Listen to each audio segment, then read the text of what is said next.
Alors, je tiens à vous remercier de votre présence ici aujourd'hui.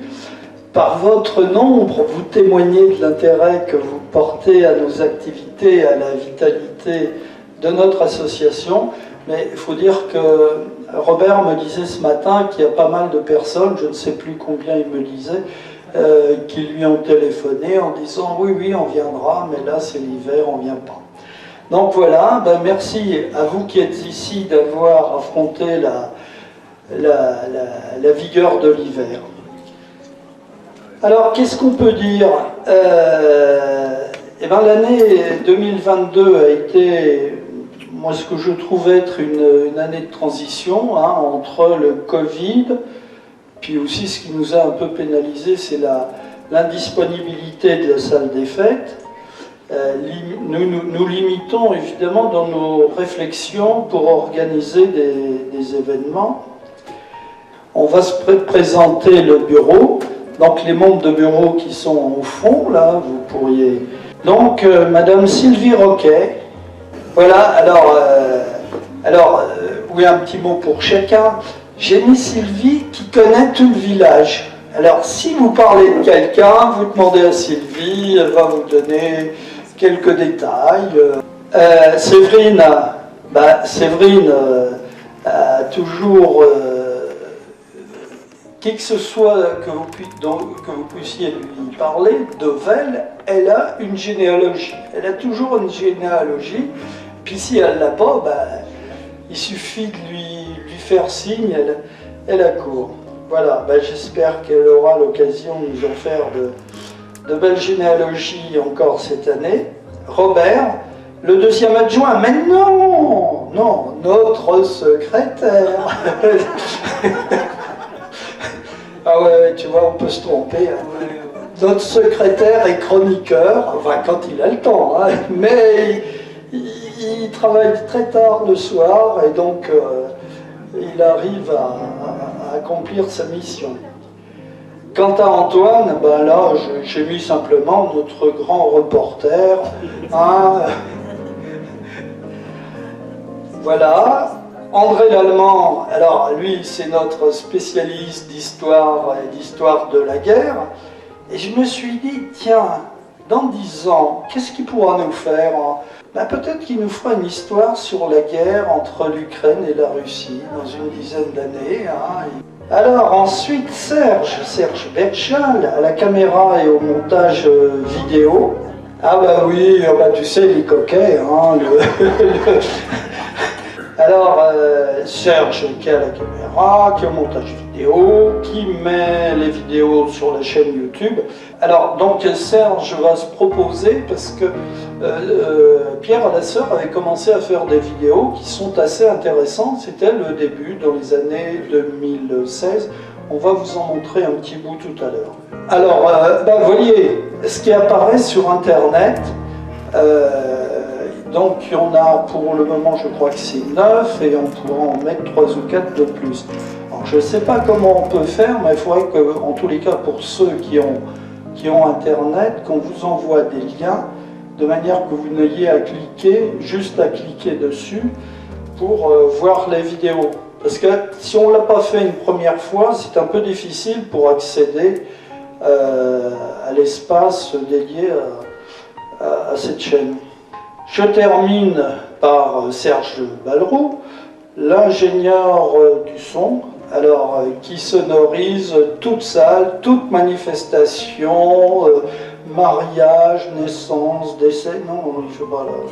Il fait pas. Mais voilà. Alors il y a le dernier, Gilles Guillaume. Bon, je me demande ce qu'il fait, mais en tous les cas, ça l'occupe. Alors l'ensemble de ces membres travaillent chacun dans sa spécialité à animer nos manifestations et je pense qu'on peut les remercier. Merci mesdames, messieurs.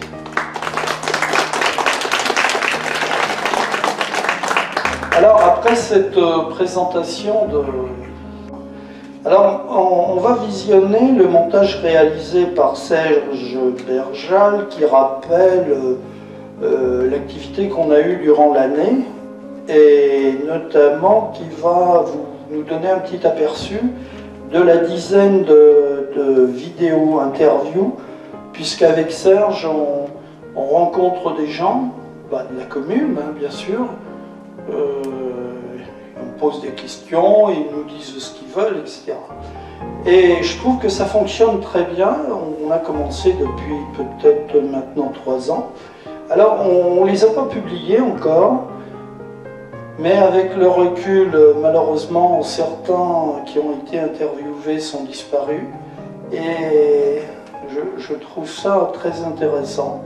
Alors, notre ambition, c'est de faire une base documentaire avec... il y a les photos, il y a plein de trucs, on a beaucoup de choses au niveau de l'atelier d'histoire, et puis d'y mettre toutes ces vidéos, aussi bien les vidéos des causeries que ces vidéos d'interview. Alors, oui, parmi les gens qui nous ont quittés entre-temps, il y a notamment François... Non, mais laisse ça. François Bruno, Raoul Tidière, Roselyne Prou, Pierre Alasseur, Marcel Guilbault. Voilà. Et on a pour chacun d'entre eux, ça dépend, entre un quart d'heure et 1 heure de propos que l'on a échangé librement. Un petit rappel des objets et valeurs de notre association. Alors, avant de lire ce qui est légalement dans le texte, quand on a déclaré l'association à la préfecture, ça c'est ce qui est dans les statuts et qui est déposé à la préfecture. Donc étudier, valoriser, faire partager le patrimoine de la commune de Velle par des recherches approfondies dans les domaines historiques, généalogiques, en travaillant sur la vie du village et sa ruralité. Elle se propose d'organiser des expositions, des débats et autres manifestations diverses ayant trait à l'histoire et au patrimoine du village et créer un fonds documentaire, photos, documents, témoignages. Bon, je trouve qu'il n'y a pas lieu de modifier ça, c'est fondamentaux. Mais bon, ça reste vrai. Et là, on va vous montrer Pierre Alasseur avait commencé à s'enregistrer.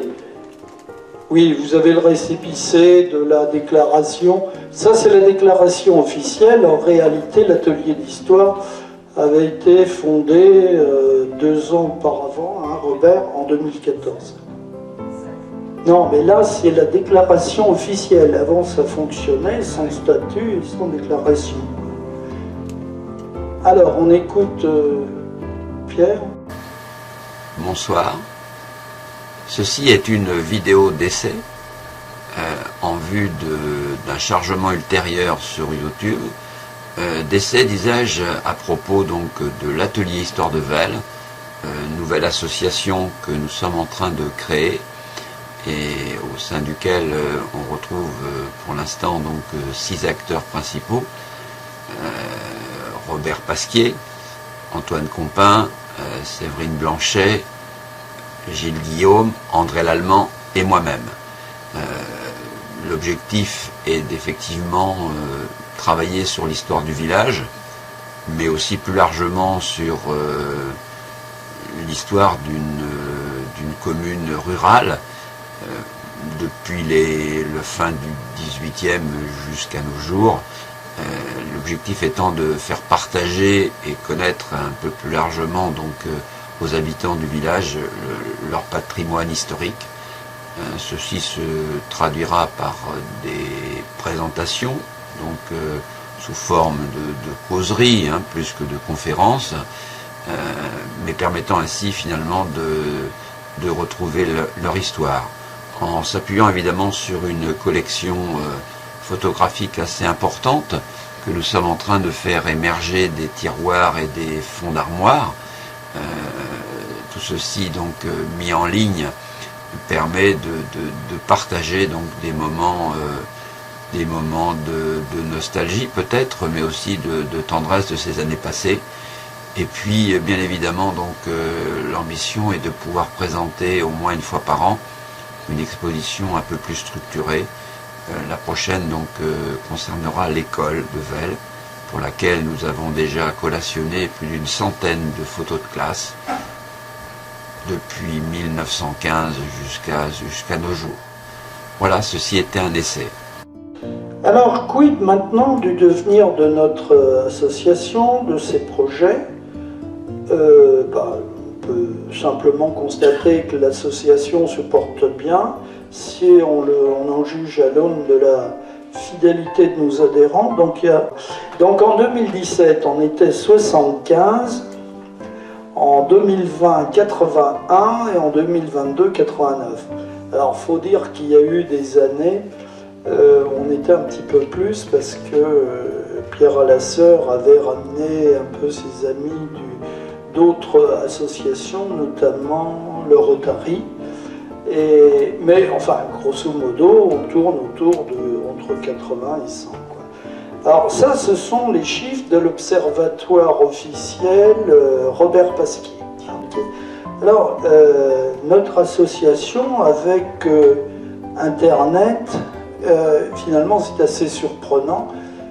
Je suis, enfin, le président de l'atelier d'histoire est contacté par un monsieur qui est en Nouvelle-Zélande, où est-ce qu'il est? Ah oui, Wellington.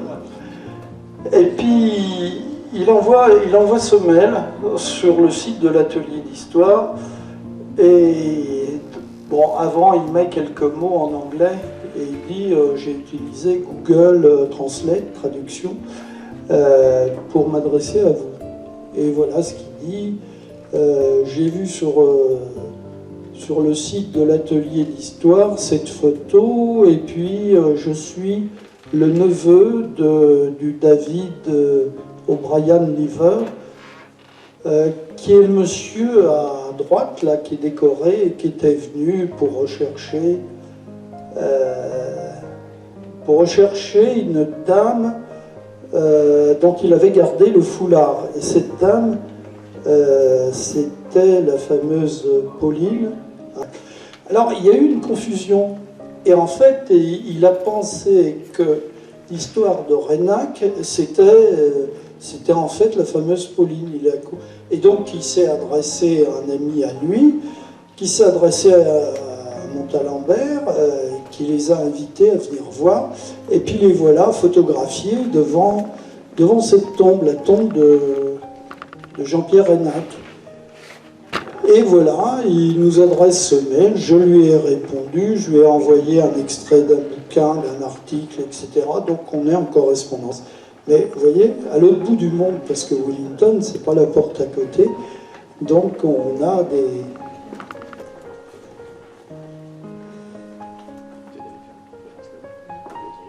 Alors, oui, c'est pas la conclusion, mais il est évident qu'on souhaiterait vivement voir de nouveaux membres nous rejoindre au bureau pour partager les préoccupations et puis pouvoir organiser des événements. Il est difficile de prévoir un programme important et précis pour cette année, il faut qu'on travaille dessus, mais d'ores et déjà, André l'Allemand, vous voyez, c'est lui là. Il était plus jeune, non? Non. Nous a prévu deux causeries. 13 mars, un village au cœur du Bas-Berry au temps des années 39-40. Évidemment, il va s'appuyer sur ses recherches et puis aussi sur le rapport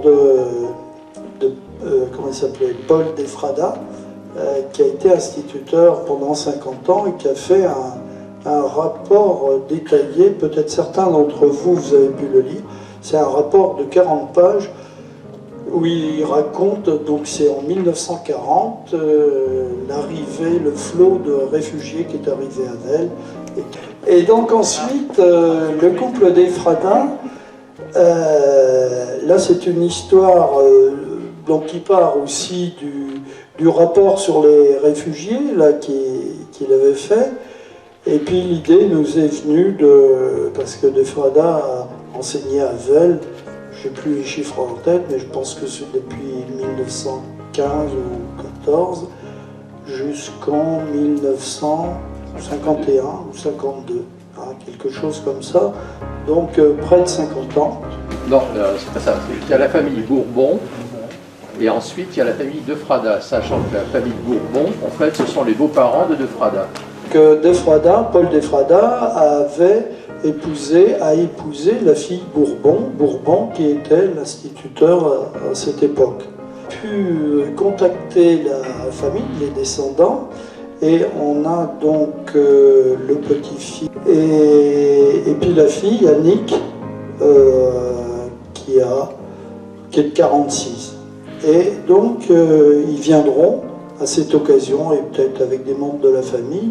Alors pour cet événement, l'idée c'est de... je ne sais pas comment on va faire, mais il serait bien de réunir les gens qui les ont eus comme maîtres d'école. Hein. Je suppose que dans la salle, il y en a certains. Et donc on ferait une petite réunion, en tous les cas, le jour où se ferait cette manifestation, ben, on ferait quand même une rencontre avec... de manière à leur laisser un souvenir de leurs grands-parents. L'autre jour, je rencontrais M. Gauthier du Souvenir français, qui nous avait bien aidé dans l'organisation de la commémoration là, de la mort du capitaine Reynac. Et il me dit, mais on va faire il est en train de préparer un totem que l'on mettrait à côté de la plaque pour expliquer en quelques mots ce qu'était Reynac, pourquoi il est mort là. Une deuxième chose qu'il m'a dite, c'est qu'il projette de mettre à l'entrée du cimetière une plaque qui signale la tombe du comte Alfred de Montaigu, qui était un général d'Empire, sous Napoléon III. Et c'est une chose, alors j'ai découvert, je l'ignorais complètement, c'était un général de division, mais de cavalerie. Et il a assisté à la bataille de Mars-la-Tour, le 16 août 1870, et Mars-la-Tour, c'est à 25 km de Metz. Et les Français ont battu les Allemands en ce moment-là. Sauf qu'après, malgré tout, Napoléon III a été fait prisonnier, etc. Mais c'était une histoire, il faut qu'on fouille un peu cette histoire. Mais donc, le Montaigu en question était quand même un sacré bonhomme. Et on dit, mais j'ai pas fait beaucoup de recherches, donc ce qu'on voit ici, c'est un tableau, je ne sais pas qui l'a fait, de cette fameuse bataille. Et ce serait une des dernières batailles de cavalerie. Alors, d'autres événements sont également en cours de préparation. On sait qu'on doit compléter la rétrospective sur les cavalcades de Vels, le réveil vélois. Donc ça, on va y travailler parce que on s'est engagé à produire pour Cyclique justement un document sur ce sujet. Dernier point que je veux signaler, il y a un livre qui a été écrit par Christian Tessier. Christian Tessier, vous l'avez vu, rencontré, entendu, c'est lui qui a fait la conférence sur Reynac. Il avait fait les recherches et qui a écrit le bouquin qui est ici, mais en même temps, il a fait un livre sur Louis Balzan. D'ailleurs, c'est à cette occasion que je l'ai rencontré, parce que ça remonte beaucoup plus loin. La famille Balzan lui avait demandé de faire un bouquin sur Louis Balzan. Il m'avait appelé un jour en disant « Est-ce que vous connaissez Louis Balzan ?» J'ai dit oui. Et donc le bouquin, il l'a sorti, ça a pris pas mal de temps, parce qu'il y a eu des décès dans la famille Balzan. Madame Balzan, un des fils, qui est décédé, et donc le bouquin, il vient de sortir, le voilà, on en a quelques exemplaires ici. Au début, un petit peu à la gloire de Louis Balzan, mais finalement, au cours des pages, ça devient très humain. Et c'est quand même un bonhomme qui a vécu une sacrée vie, notamment Mauthausen, au Lobel Pass, etc., qui a organisé la résistance à la sortie du camp pour essayer de faire arrêter les nazis qui commandaient le camp. Et puis aussi, il a été responsable d'un réseau qui s'appelait le réseau Cartwright, qui a été démantelé par les Allemands suite à une dénonciation. Et lui, c'est là qu'il a été arrêté. Donc voilà, ça, on a le livre et Christian Tessier nous fera une conférence à ce propos. Je vais passer la parole à Robert. Bon. Bonjour à tous, à toutes. Merci d'être venus aussi nombreuses. C'est bien, avec disons, pas le temps propice pour se réunir. Moi, en ce qui me concerne, je vais vous présenter les activités de l'année 2022. Ça va vous énumérer tout ce qu'on a fait. Donc on s'est réunis dans l'année 2022 à 5 reprises. Donc le 14 janvier, on a proposé, disons, le recueil de renseignements de témoignages sur le décès du parachutiste Jean-Pierre Renac. C'est de cette première réunion qu'on a donc élaboré la commémoration qui a suivi le 28 mai. Alors cette réunion, elle avait été demandée, Gilles vous en a parlé tout à l'heure, par l'historien Christian Tessier, qui est le président des Amis de la Fondation pour la mémoire de la déportation dans le département 63, donc le Puy-de-Dôme. On a fait au cours de cette réunion également le point sur toutes les recherches et on a donc élaboré la commémoration du 80e anniversaire du capitaine Renac. Le 20 janvier, on a fait notre assemblée générale, 48 personnes. C'était la troisième, puisque on a compté les assemblées générales à partir de 2016 de la création donc, de l'atelier, mais l'atelier a fonctionné depuis 2014 sous l'égide de Festival. On a fait la déclaration donc, de l'atelier en 2016. 48 personnes, donc je ne vais pas vous énumérer, c'est toujours la même chose. Donc retrouver l'histoire des familles venues au cours du XXe siècle en provenance d'Italie. On avait 4 familles, disons, Havel, Cagnetto, Ferrarez, les familles Zanet, et puis une autre à Forges, qui est Romanello.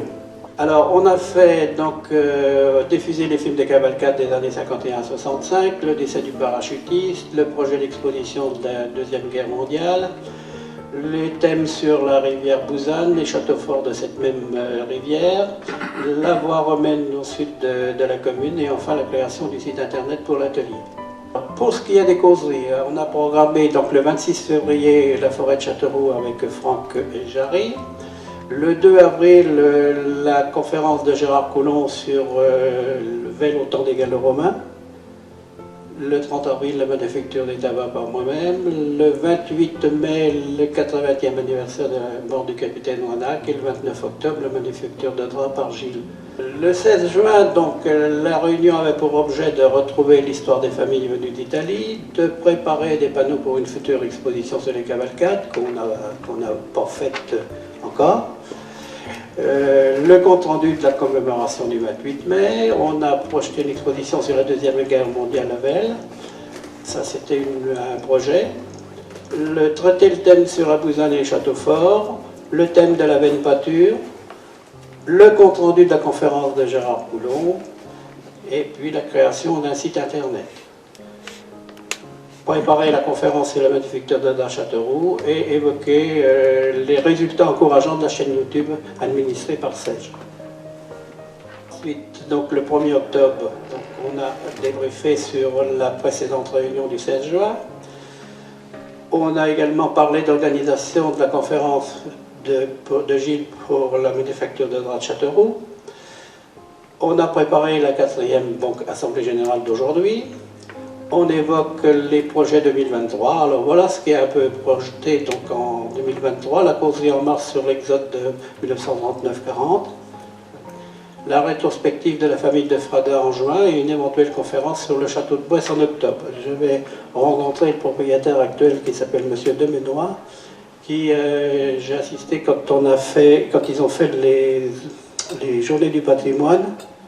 Il avait fait un diaporama qui me semblait très intéressant, retraçant l'historique complet du château de Boisse. Alors, je lui ai parlé de s'il était intéressé pour nous faire une conférence. Il a dit oui, donc il y a juste à, disons, le rencontrer pour organiser ça. Autre idée d'Antoine, rechercher les documents et les photos sur le grand rassemblement des scouts à Vels, l'Eurojam en juillet 84. Alors, on a récolté pas mal de photos, mais s'il y a des gens qui en ont, on est preneurs. Ouais. Les autres thèmes, donc, c'est les 100 000 chemises et puis, bien sûr, les cavalcades. Et enfin, le 2 décembre, la réunion avait pour principal but d'organisation, bien sûr, de la 4e Assemblée Générale.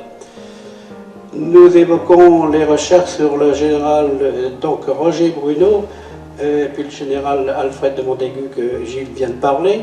Le général Roger Bruneau, c'était le fils du boulanger.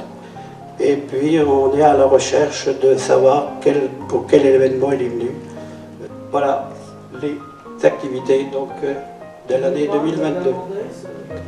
Ah bah oui, je peux parler de ça aussi. Oui, alors on a reçu la visite le 26 novembre des descendants de la famille de l'Avenue, où on s'est aperçu que dans cette famille, la Joséphine au poulet, c'était l'Avenue. Il y avait plusieurs Lavenues sur la commune à cette époque. Il y avait une autre Lavenue qui était à Longueuil. Et cette Lavenue-là, la famille était sur Port-de-Soule. Et ce Édouard Adamantides, c'est le petit-fils de la Joséphine au poulet. Il est donc venu, ce monsieur est secrétaire, il était dernièrement à l'ambassade de Mongolie à Ulaanbaatar, voilà, c'est ça. Et il est venu faire un genre de pèlerinage donc, à Vels pour avoir, disons, des nouvelles de sa famille. Bon, c'était très émouvant. Et à ce sujet, d'ailleurs, il nous a fait un don pour les recherches qu'on a fait à son sujet. Enfin, disons, au sujet de sa famille. Et puis aussi, on a été invité à l'Assemblée Générale donc, de la Société d'Agriculture de l'Ain, le 16 décembre, en vue de présenter les travaux d'atelier. On y a été avec Gilles. Voilà donc les activités de l'année écoulée. Ouais. Ouais, on passe au sourd, oui. On passe au sourd. Monsieur le trésorier, il n'est pas en prison, hein? Non, faut pas croire. Bon, les sous, disons que il y a des sous, hein, ça va, on n'est pas en déficit. Hein. Donc, en ce qui concerne les activités 2022, il y a eu peu de recettes et de dépenses, vous pouvez le voir. Il y a eu achat de livres, L'inconnu de Vels, que nous avons acheté à M. Tessier. Ensuite, la vente de ces livres, qui nous a rapporté de l'argent, bien sûr. Il y a eu un pot d'après-réunion, c'était quelle réunion, je pense que la dernière... C'était pas pour l'Assemblée Générale? Non, pas pour l'Assemblée Générale. Ah si, pour l'Assemblée Générale, exact, oui. Et puis, il a été vendu un recueil sur l'église de Vels. Voilà. Pour les opérations diverses, tout à l'heure, Gilles disait 89 cotisations. Il y en a eu exactement 91. Voilà, oui. On ne s'attendait pas à ce nombre, d'ailleurs. C'est quand même un nombre d'adhérents important. Il y a eu 11 membres bienfaiteurs pour une somme de 345 €. Un don exceptionnel de M. Adamantides, Robert le disait tout à l'heure, qui nous a envoyé un chèque de 200 €. Un don important quand même. La subvention municipale, 150 €. Et puis ensuite, dans les sorties d'argent, l'assurance de l'association. L'achat d'un mât avec drapeau, c'était pour la cérémonie du 28 mai. Mais normalement, cette somme nous sera rétrocédée par la commune, par la municipalité. Bon, les frais d'envoi, timbre-poste, 83,52. Adhésion à la Société d'études historiques de Saint-Gautier, 16,50 €. C'est une association un peu comme la nôtre. Oui, c'est la même, c'est une collaborer avec d'autres associations historiques. Frais de fonctionnement, imprimante, enveloppe, et puis frais de tenue de compte, caisse d'épargne, 36 €. Donc quand on fait le bilan, donc sur les activités, nous sommes en déficit de 115,80 €. Sur les opérations diverses, on a un plus de 1240,07 €. Ah, attends, oui c'est ça. On peut monter un peu. Donc, solde en caisse d'épargne. L'année dernière, nous avions 2490,25 €. Solde en caisse au 31/12/2021, 57,80 €. Et puis donc le résultat d'activité, 115,80 €.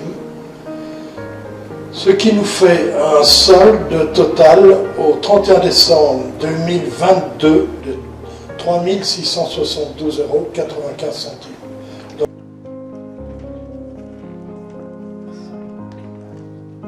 D'ailleurs, aujourd'hui, vous ne partirez pas rapidement, parce qu'on a prévu, on va commencer aujourd'hui.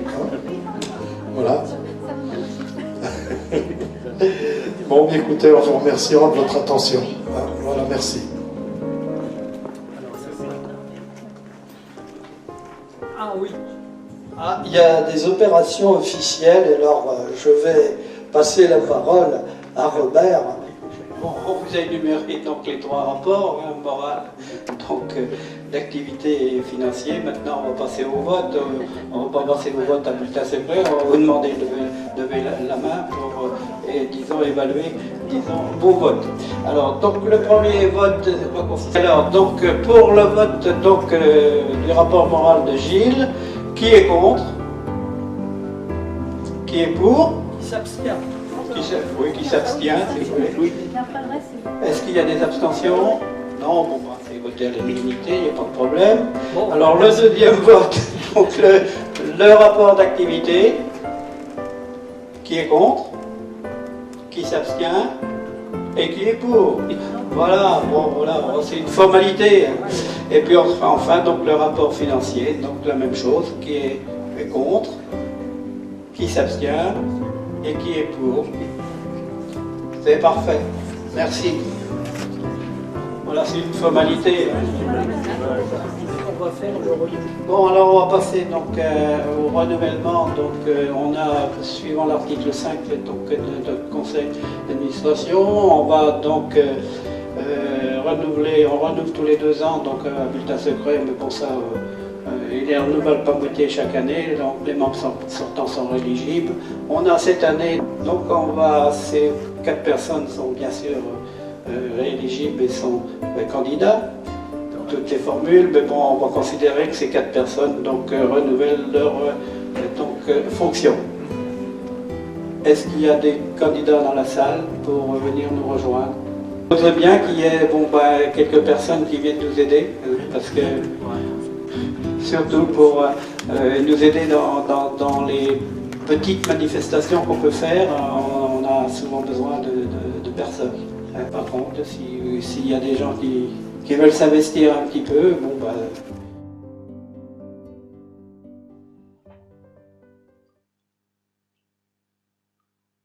À l'aube de cette nouvelle année, l'Atelier Histoire est heureux de vous présenter la rétrospective de l'année 2022. Les membres de l'association, toujours sur le pont pour rassembler les mémoires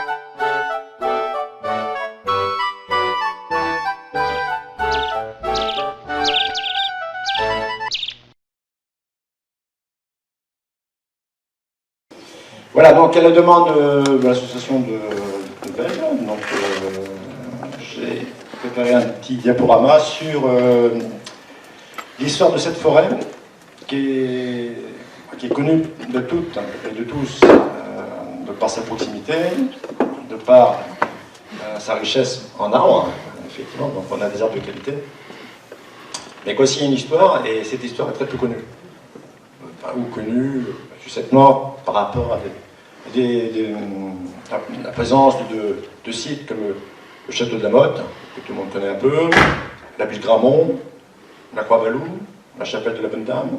Voilà, ça c'est des sites qui sont connus. Mais il y a quand même toute une histoire.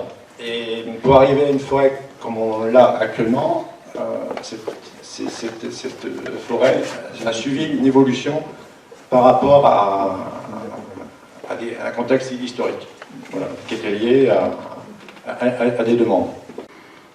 Si on a conservé quelques secteurs de la forêt avec des arbres de haute taille, c'était pour alimenter les forges en bois de construction, hein, pour les bâtiments, en charpente, ou même pour faire des pièces de bois.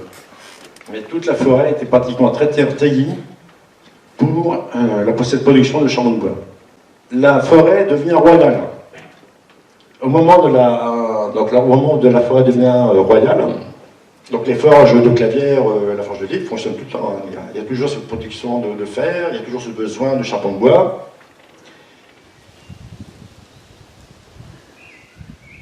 Vous voyez que la Gaule était à l'époque, au 1er et 2e siècle, partagée en 4 régions. En bas, la Narbonnaise, du nom de Narbonne. Vous aviez ensuite la Belgique, tout à fait en haut, la Lyonnaise, et nous appartenions à l'Aquitaine. Vous voyez qu'on était à la pointe de l'Aquitaine, donc Bourges. C'est-à-dire, on peut supposer, vous savez, souvent les chercheurs disent, bon, il y avait un habitat à tel endroit, un habitat là, donc on a tendance à faire une route. Mais elle était certainement très légère, on n'a jamais découvert. Vous connaissez l'aérodrome du Pêchereau. Bon, ben, juste là, il y a un moment, la route coupe, et on savait par un cantonnier qu'il avait coupé à plusieurs reprises en curant les fossés la voie romaine. Et donc, au mois de juillet, on a pris des pioches et des pelles, des truelles, et on est passé par ça. Vous voyez, on était 4, 5, il y en a une d'ailleurs qui nous regarde, et finalement, on l'a trouvée, la voie romaine. Vous comprenez? C'est-à-dire que pour transporter les blocs de la carrière à la Bouzanne, c'était trop dur par la terre, on a creusé un canal, et avec des barques plaques qu'on appelle des barges, on peut mettre 4 tonnes sur une barge comme ça, on emmenait la barque, mais évidemment elle ne marchait pas toute seule, donc il y avait un chemin de halage sur lequel marchaient des gens qui allaient, ou des animaux, qui tiraient la barge jusqu'à la Bouzanne. Diffusion de côté, abandon à une divinité, on lui fait confiance complètement. Donc les gens ont ressenti le besoin d'avoir ça, et c'est là que sont arrivées les religions dites asiatiques, orientales, le culte de Cybèle et de Mitra notamment, qui préparent en fait la religion chrétienne, parce que ces religions disent pour la première fois, nous sommes pour tous les hommes, toutes les femmes, quelles que soient leurs conditions. Pensez à Blandine, qui est une esclave qui meurt à Lyon, dans l'amphithéâtre, qui ne veut pas parjurer sa religion. Et pour la première fois, cette religion est ouverte à tous. Et puis elle donne foi en l'avenir. C'est comme ça que... Et d'ailleurs, les premières traces de chrétiens que l'on a, ils sont bagarrés très fortement avec les religions orientales. J'ai du bon tabac dans ma tabatière, j'ai du bon tabac, tu n'en auras. Bien, bonjour à tous. Je vais essayer de vous retracer un petit peu donc, les 140 années d'activité tabacole sur la ville de Châteauroux. Une petite ville de 16 000 habitants, hein. C'était pas, bien sûr, aussi espacé que maintenant. À la construction de la manufacture, quand on est au niveau de l'avenue de la Châtre, quand vous êtes au niveau du boulevard de Pluie, vous aviez donc de chaque côté de la route de la Châtre à l'époque, c'était de la terre agricole, hein, particulièrement des vignes. En 1857, donc c'est les ateliers provisoires, on avait même commencé un petit peu avant, en 1855, avant la construction de la manufacture, on avait besoin, disons, de tester un petit peu le personnel féminin qui allait donc faire donc les cigares. On a donc installé des ateliers provisoires qui se situent dans les anciens bâtiments de l'école normale rue des Ponts. Vous voyez par exemple au premier rang, vous avez ça fait comme des espèces de petits comptoirs où elles sont donc toutes les unes à côté des autres pour fabriquer leurs cigares. Alors les conditions de travail, bon, bah, elles étaient assez drastiques. Je n'avais pas fait la liste, c'est Bernard qui m'a souligné ça et j'en ai oublié. Il y en a d'autres. Alors, il y en a d'autres. Ah bah oui, parce qu'il y a, oui. Je ne suis pas mis. Ah oui, quand même. Du tabac à Velle ou dans l'Indre, ça Il y en avait ça pourrait être un jour un sujet de revenir là-dessus, parce que c'est quelque chose qui est complètement oublié aujourd'hui.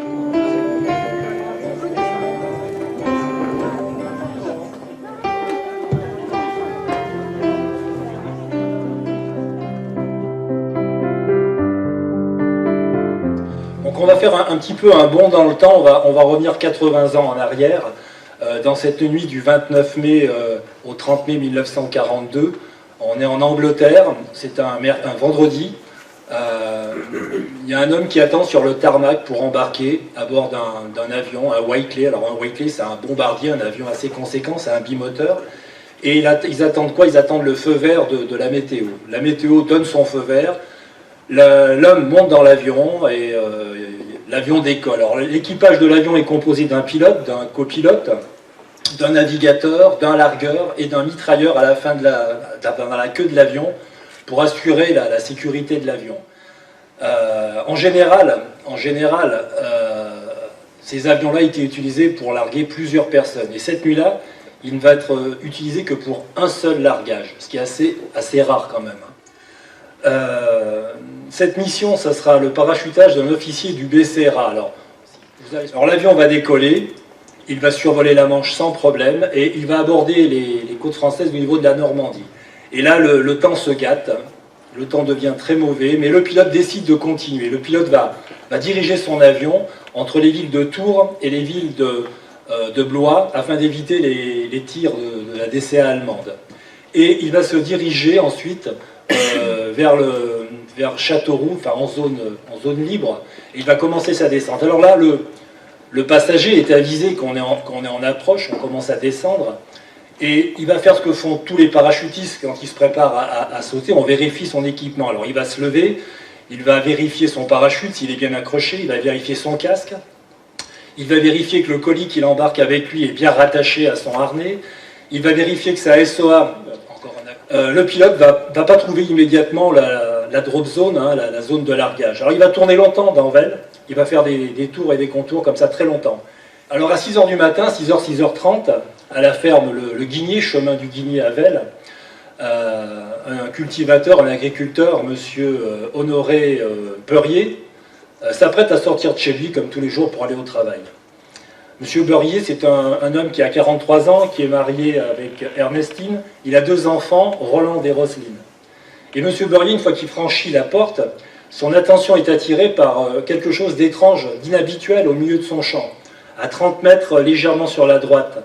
Et bon, il se rapproche, bien sûr, il va voir ce qui se passe. Et là, il découvre le corps d'un homme allongé au sol, avec un parachute derrière lui. Alors ça l'intrigue. Et là, il se souvient que durant la nuit, effectivement, il a bien entendu cet avion qui tournait autour de sa tête.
80 ans, dans la nuit du 29 au 30 mai 1942, se déroulait sur la commune de Vesle un événement dramatique.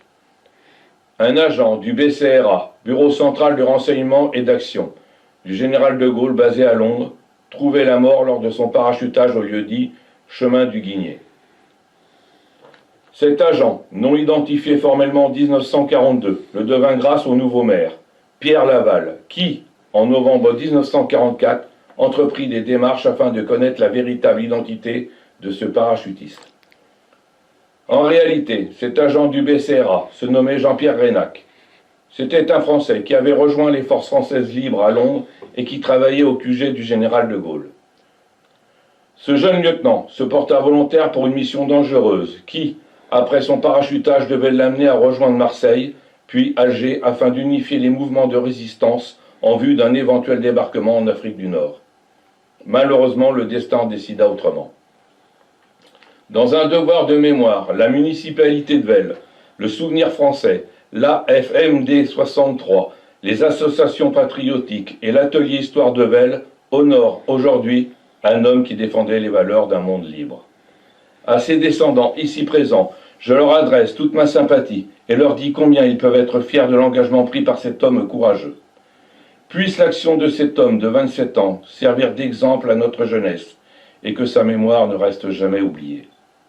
Mais n'oublions pas aussi tous les autres morts pour la France, les Vélois tombés lors de cette Seconde Guerre mondiale. Sur cette plaque, nous pouvons lire « Monument érigé par souscription des communes de Monnet, Arthon, Vesle, le Conseil général de l'Indre, le siège du Souvenir français, inauguré en 2000-2001. »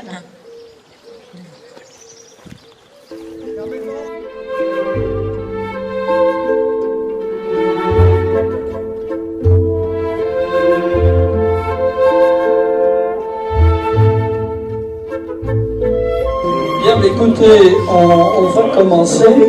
Alors, j'ai un peu élargi le propos d'aujourd'hui pour vous parler de la tradition de la fabrique de draps de laine en Berry, et en particulier à Châteauroux et à Déol. C'est un poumon vert dans la ville. Une grande page de l'histoire économique de Châteauroux s'est déroulée là. Dédié aux manufactures de draps, le parc Balzan s'étend sur 49 hectares le long de l'Indre. Il renferme des bâtiments témoins de la splendeur passée d'une famille, les Balzan, auxquels son histoire est intimement liée. Mais il est aussi depuis 20 ans un quartier en forte mutation qui abrite l'éco-campus de Châteauroux.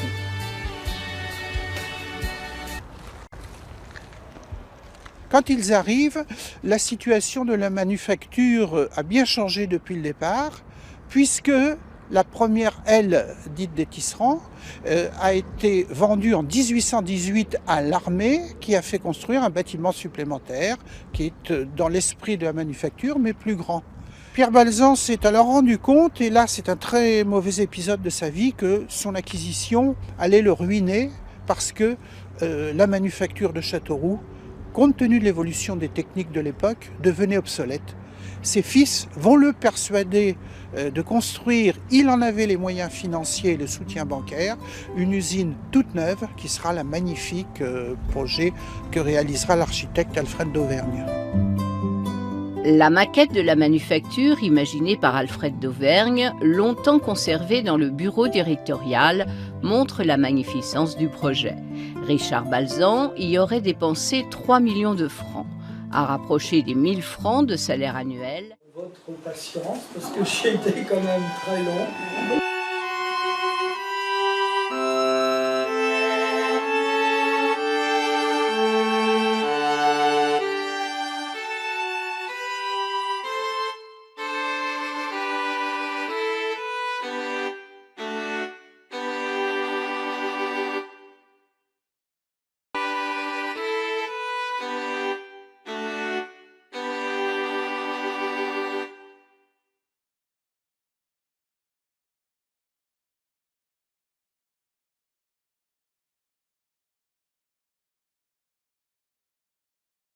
En parlant poliment, les CON avec 2-3 copains, Paul Collin, qu'on avait fait du théâtre ensemble, on savait se donner la réplique. Oui. On amusait les gens. Du reste, on était en queue de parcours et il y avait beaucoup de monde autour de nous. Ouais. Par exemple, un exemple, on avait fait mimer la scène La Nuit de Noces. Oui. Alors, il y avait un décor qu'on avait fait, et puis il y a pas mal de choses qui étaient truquées. On avait un lit que quand on montait dedans, puis à un moment, se mettait en bascule, on se retrouvait les jambes en l'air, rien que des conneries comme ça, une chaise qui s'effondrait, on ouvrait un placard, tout dégringolait. Et est-ce que c'était ce char où il y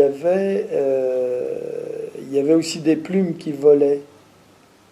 On m'a raconté ça sur un char, où il y a tout le monde qui suit derrière et qui se bidonne, et on secoue les dredons. C'était la nuit de noces, il me semble. C'est la nuit de noces, oui. Ouais, il me semble. Et comment ça se montait, ça s'organisait, ça vous prenait beaucoup de temps Non, pas le char humoristique. Oui, mais par contre, les autres chars, il y avait des gens comme René Maugrillon, tout ça, qui faisaient partie de la musique et tout. Chez M. Verly, il commençait au mois de septembre. Hein. Et puis, plus tous les bénévoles qui venaient, il y avait un boulot formidable. Et puis après, il y avait une personne, c'était une de mes tantes avec M. Verly, Mme Verly, tout ça. Ils allaient voir dans d'autres départements, dans d'autres lieux où il y avait des cavalcades, prendre des exemples de chars pour après donner des idées. Ah oui. Voilà. Mais bon, écoute, on va commencer. Donc, je vais te demander de te présenter. Donc, Aldo, dis-nous quand tu es né et où tu es né. C'est déjà la première chose. On m'a dit que je suis né le 6 avril 1930 à Roncade, en Italie. Après, mes parents m'ont apporté en France à l'âge de 3 ans. Ouais. On est atterri à Vigo. Ouais. Enfin, c'était prévu parce que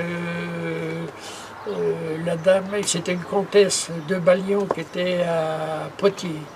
Elle avait un neveu qui était journaliste. Et les journalistes voyagent beaucoup. Il a rencontré un journaliste là-bas en Italie. Et puis elle lui a dit, toi qui voyages beaucoup, elle dit, tu ne pourrais pas nous trouver des familles qui voudraient venir cultiver leur ferme. J'ai promené des chars. Il faisait des chars. Et tu as participé à la... Oui. J'ai tiré un char plusieurs années de suite. Et quel char? Oh, je me souviens plus des noms des chars. Hein. Parce que c'était dans quelles années tu as... 59 et puis 60 et après. D'accord. Donc tu tirais avec ton tracteur. Voilà, oui. Ça. Écoute, on a de nombreuses photos, donc... C'est Jean Verly. C'est lui qui fait le plus.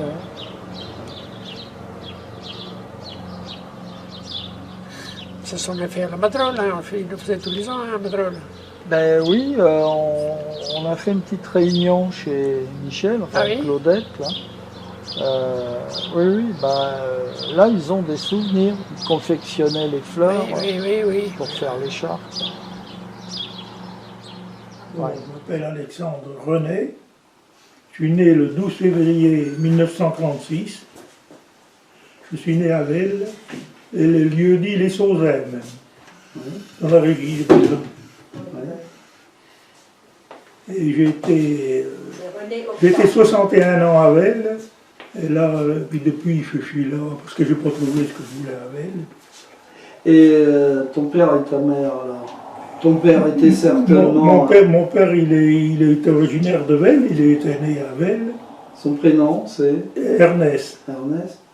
Et ma mère, elle habitait Lautier. Et son nom de famille, c'était Maugrillon. Ah, d'accord.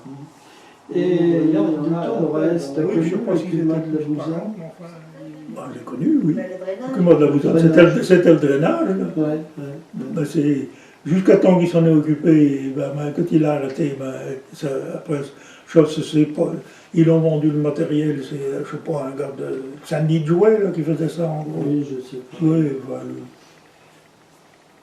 Et donc, quelle était la mission, l'objet de la Cuma de la Bouzanne? C'était de drainer? C'était de drainer, oui. Mais il drainait toutes les terres autour. Hein, il a d'abord drainé Plessis. Oui. Plessis, on a drainé Corbilly. Ah où j'étais y travailler, d'accord. Tous les terres de Corbilly. Et puis donc le Plessis, le Broutet. Et ça a été fini, ça a été commencé en 69, je crois bien. Plessis, et ça a été fini en 72, je sais pas, quelque chose comme ça, Plessis, le Broutet. D'ailleurs, Balzan, il est mort en 72, au mois de mai, je crois, mars ou mai, je ne sais plus, avril, je crois. Alors, qu'est-ce qu'il vous a raconté alors? Mais vous connaissiez, oui, à l'époque, des cavalcades? Non, on s'est connus, on s'est mariés en 70. Donc, je connaissais pas à l'époque des cavalcades. Oh, je crois que tu as vu la dernière. J'ai vu la dernière, c'est tout. Ouais. Ah oui? Tu dis qu'elle était en 65, je crois, la dernière cavalcade.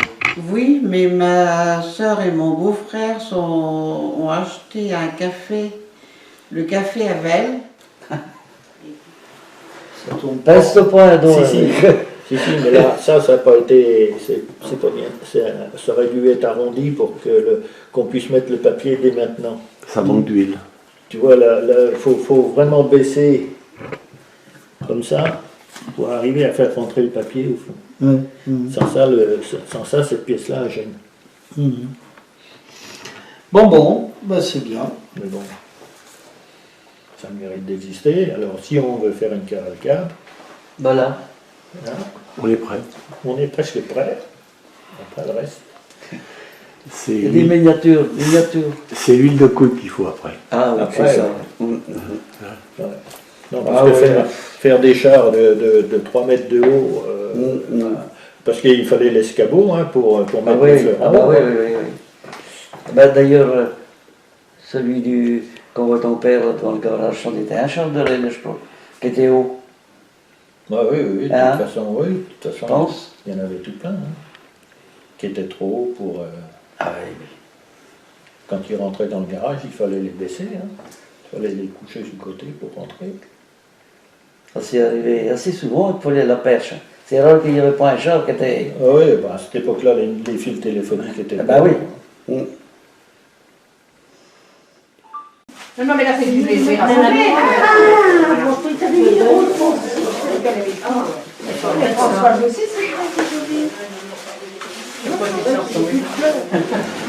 Mon ciseau.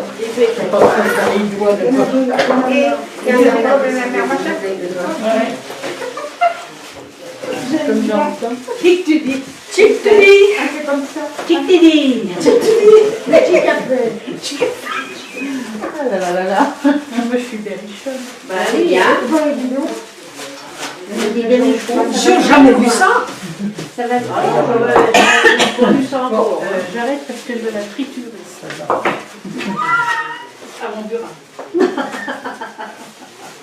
Oh, je un truc quand je pense à ça. J'avais 11 ans à l'époque, j'en ai planté 10 autres d'eau. J'en fais une. Comment? Ah bah ça y est, tu y arrives. Eh ben, je crois qu'il faut les plier un peu pour qu'elles tiennent, non? Un petit peu, oui. Un petit chouïa, faut. Un chouïa. Un petit chouïa. Bah, c'est pas comme ça. En couture, en employé. Ça serait bien un dernier. Un chouïa, c'est... Ah non.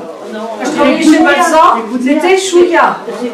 Un bout de chouïa. T'as pas mis un bout de chouïa, ça m'étonne pas que ça chie. Vraiment pas grand-chose.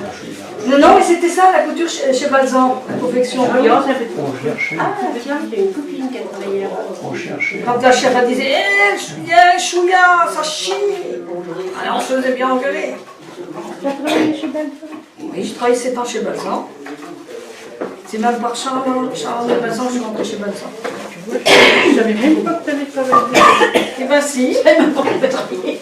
Tu avais travaillé là-bas, je veux dire. C'est vraiment faire de vue. Hein. Bah oui. Voilà.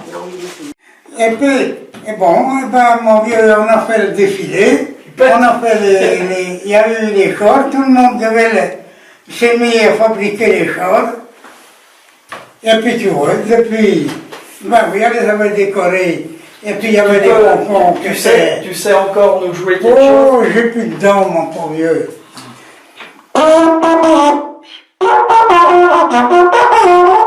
Non, j'ai plus de dents, moi. Et ben les chars, on a fait des chars, tout le monde, 51. Et combien de temps, toi, tu as participé au Réveil Vellois? Jusqu'en quelle année? Ah, je me rappelle pas de l'année quand on est rentré. Tu sais, on était à Arton. J'avais payé un domaine, une ferme, et puis j'étais avec la Simone, puis vous autres. Et puis, j'avais continué un peu, tu sais, dans Arton. Et puis la Simone, elle avait peur la nuit. Ah ouais? Elle avait peur. Elle dit, oh, ben dis-moi, elle dit, je veux que tu laisses. Elle dit, elle se couchait pas. Vous autres, elle vous couchez, puis elle restait. Je rentrais, moi, le soir après avoir joué.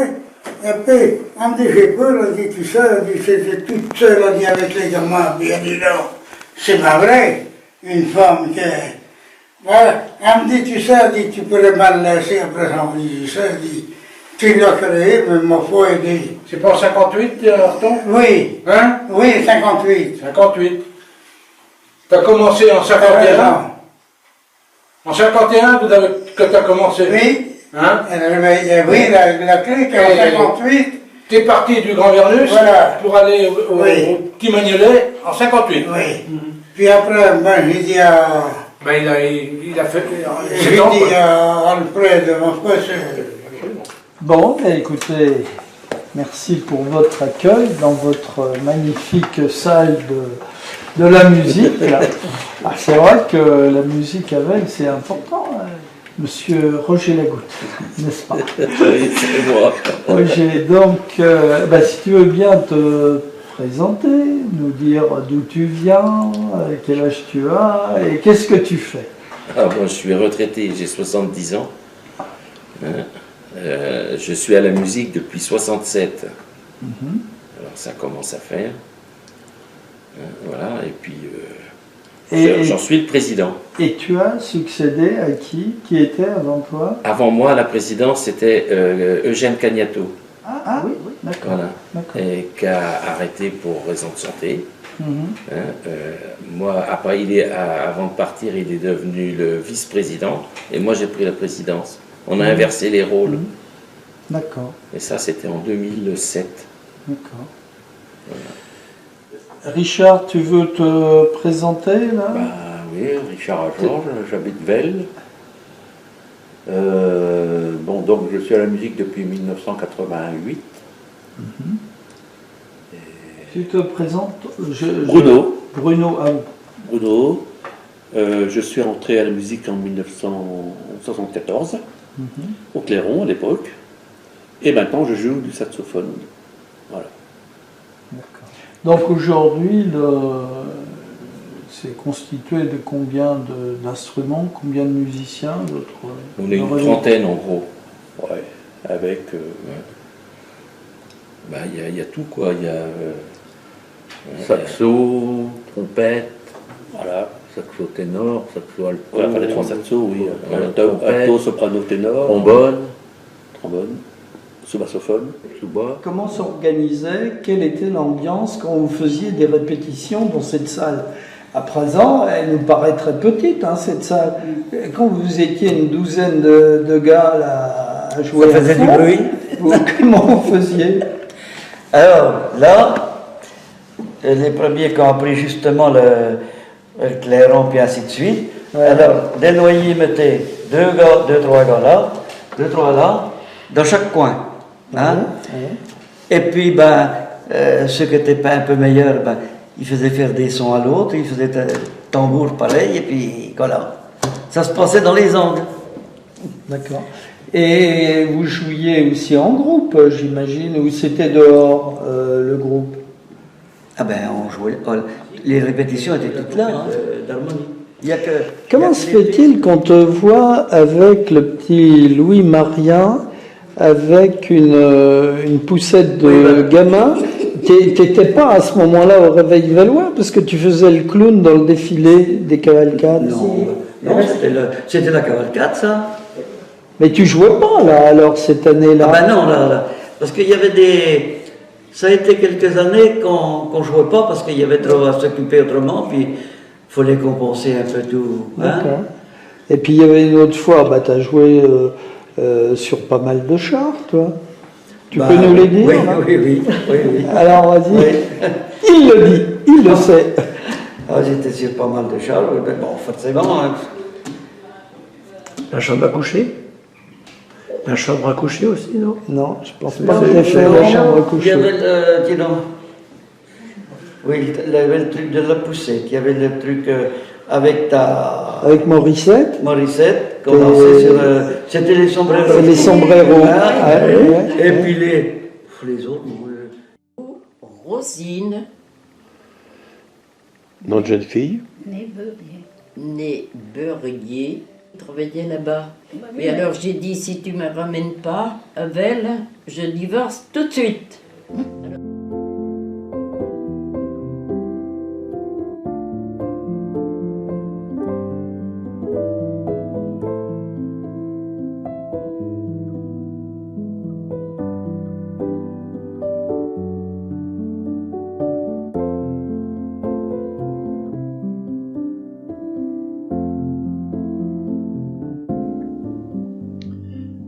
Madame Roseline Proulx, le 30 mars 1936, c'est le jour de votre naissance. Vous avez travaillé à la chemiserie de Velle. Puis, vous décidez de rester au foyer pour vous occuper de vos enfants. Ensuite, vous entrez à la cantine de l'école de Velle jusqu'à votre retraite.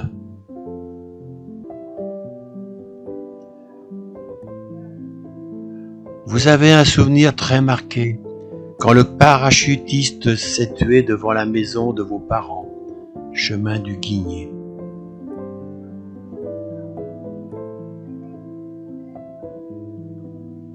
Roseline, vous nous avez quittés le 16 septembre 2022. Respect.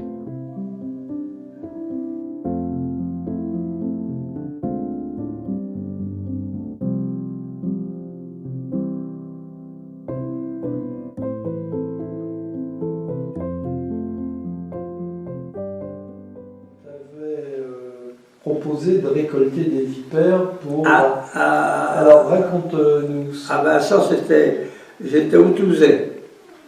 C'était monsieur Balzan, Charles-Henri Balzan, le maire, qui était maire à Velle. Il s'amène au Touzet, et puis le patron, Fernand Chagnard, il s'amène me voir. Ben, Fernand, il dit, écoute, parce qu'il se tutoyait, il écoute Charles-Henri, il est après labourer dans le chemin qui va à la Jorie. Bon, il savait où c'était. Il me dit, c'est vrai que tu ramasses des vipères, c'est que vous en voulez? Parce que je peux y aller 2-3 tantôt de suite, au lieu de me poser, dormir un coup au printemps, avant de redémarrer. Ah, il dit non, il dit il y en a assez au Plessis. Non, il dit c'est pour l'Institut Pasteur, il dit ils nous en demandent tout le temps. Bon. Je dis je peux en ramasser, mais je dis je ne m'occupe de rien. Parce que non, il dit je vais leur demander les boîtes où il faut les mettre, ils vont envoyer les boîtes et t'en mettras 10 ou 15 ou 20 comme tu peux dans chaque boîte. Alors toutes les semaines il venait, Fernand il l'appelait, ou il le voyait, et puis parce que il n'y avait pas beaucoup de voitures à ce moment-là, mais faire d'enseignant, il en avait une. Et il venait chercher les vipères au Touzé. Ah, voilà, je suis né à Velle le 1er février 1933. D'accord. Et à Velle? À Velle. Mais à quel endroit? Quel endroit? À la place où il y a Gallois. Donc, à cette époque, du point de vue de l'amusement... on avait la musique, tous les... Mais par exemple, vous alliez au bal tous les deux, bah, une fois mariés, je veux dire, tu vois, dans... Ah, une fois mariés, on n'y a pas été souvent. Alors, l'affaire de la clique, tu as joué un peu à la clique? J'ai commencé, les premiers c'était le Desnoyers, le postier qui était là. Et après, plus tard, c'est Virly, parce qu'il est venu monter son garage.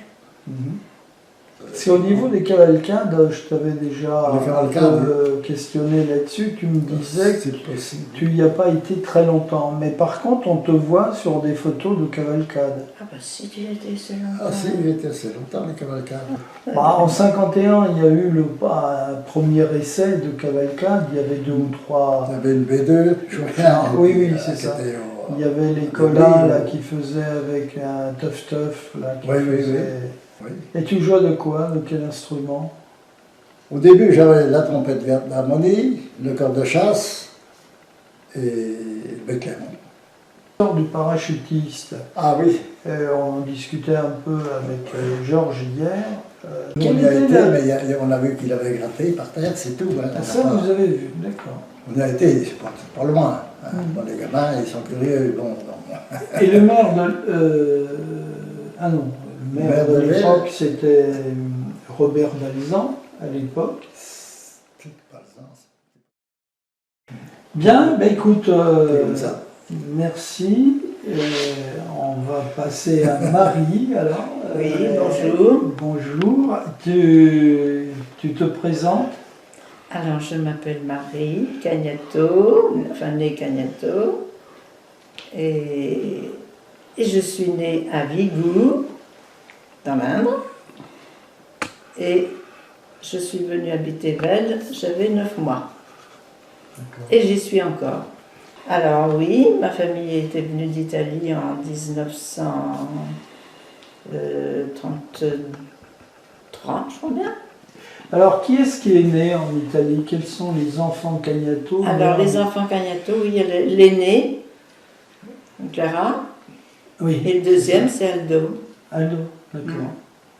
Et Jean est plus jeune que toi ou... Jean est plus vieux que moi. Oui.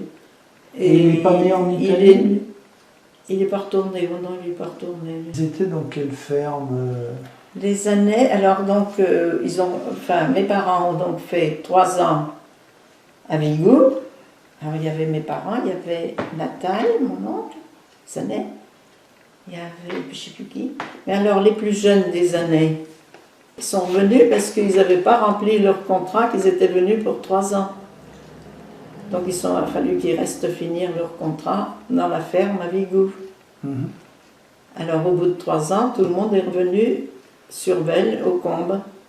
Bon, alors les contacts avec la famille en Italie, vous en avez gardé? Qui en a gardé? Pas moi. Alors qui en a gardé? Odette, elle y a été 2-3 fois en vacances.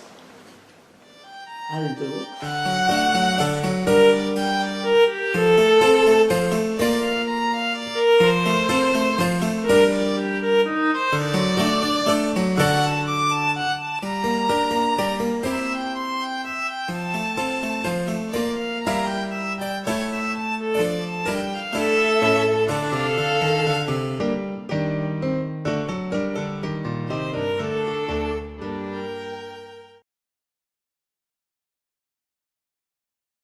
Oui, quand on regarde ça avec un peu de recul, je trouve que c'est assez touchant.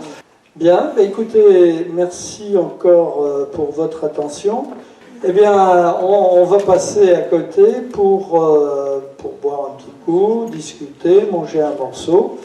Et puis pour ceux qui souhaiteraient prendre des livres, il y en a des disponibles. Très bien, voilà le trajet 2023 terminé. Bonne continuation.